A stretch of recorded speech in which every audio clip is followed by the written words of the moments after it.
Welcome to Live Food Film. Today we'll be making cassava cake. Cassava cake is a favorite Filipino dessert. The cassava itself is a starchy tuberous root native to South America, which is also found in tropical and subtropical regions.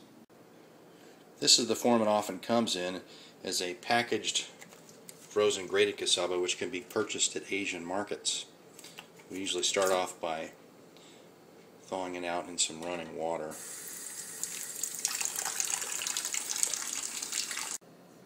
For our ingredients today, you'll want one 16-ounce package of cassava. Usually we use 2, but we're making a smaller cake today.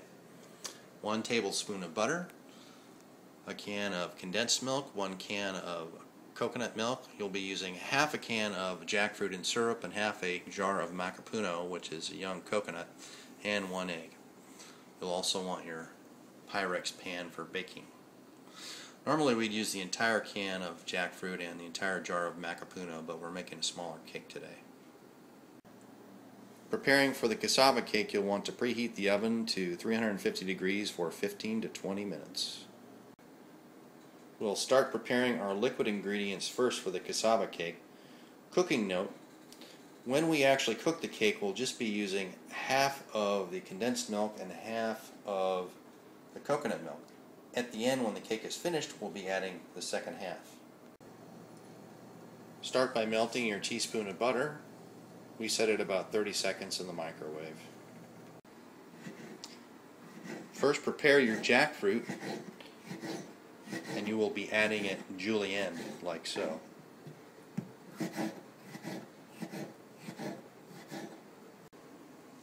And now we're putting the rest of the ingredients together. First, we begin with beating the egg, adding the melted butter,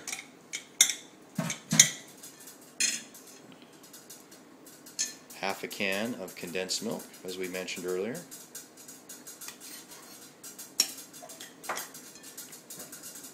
half a can of coconut milk. Let me help out there.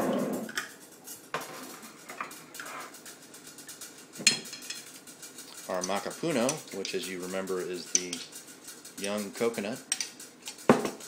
Again, only half a container. And our julienne jackfruit. Now for the cassava.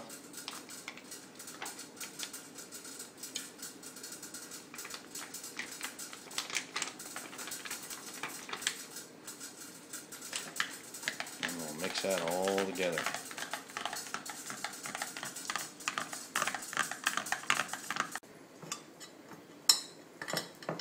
If you don't have Pam, you can spread your butter over the Pyrex like so.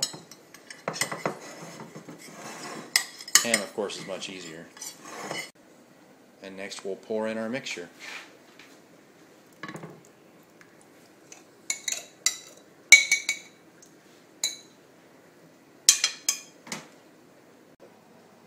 You want to place your cassava mixture in the center rack of the oven, more or less. Now we're mixing the rest of our coconut milk and condensed milk. This will be used as a topping when our cassava cake is done, after roughly 30 to 35 minutes of cooking at 350 degrees. At that time, we'll pour this over the top, then we'll put it in the broiler for about 3 minutes until it's caramelized. So this is going to end up being our caramelized topping. It's been about 30 minutes and we're just checking on our cake.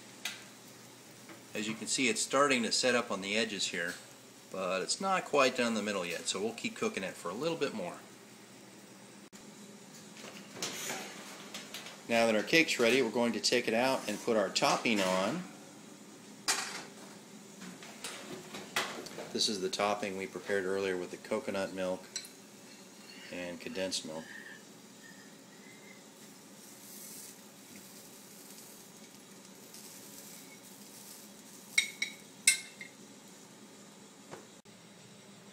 We set this to the broil setting, and now we'll put it back in for another 3 to 5 minutes.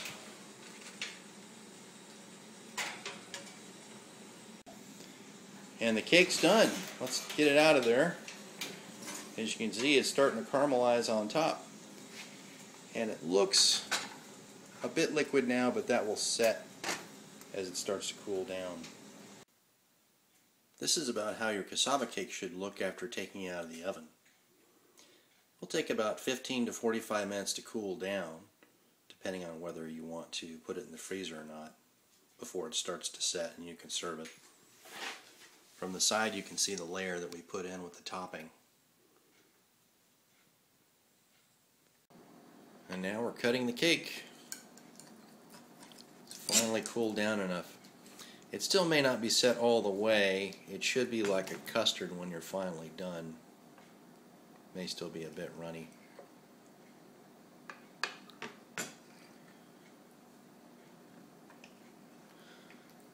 The cassava cake is a tapioca based custard with hints of coconut and the jackfruit, which we've put in as well.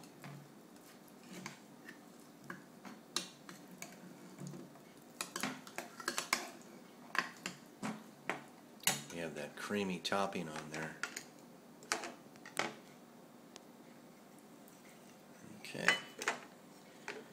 And there it is. Very nice. For questions, comments, or more recipes, please come to livefoodfilm.com.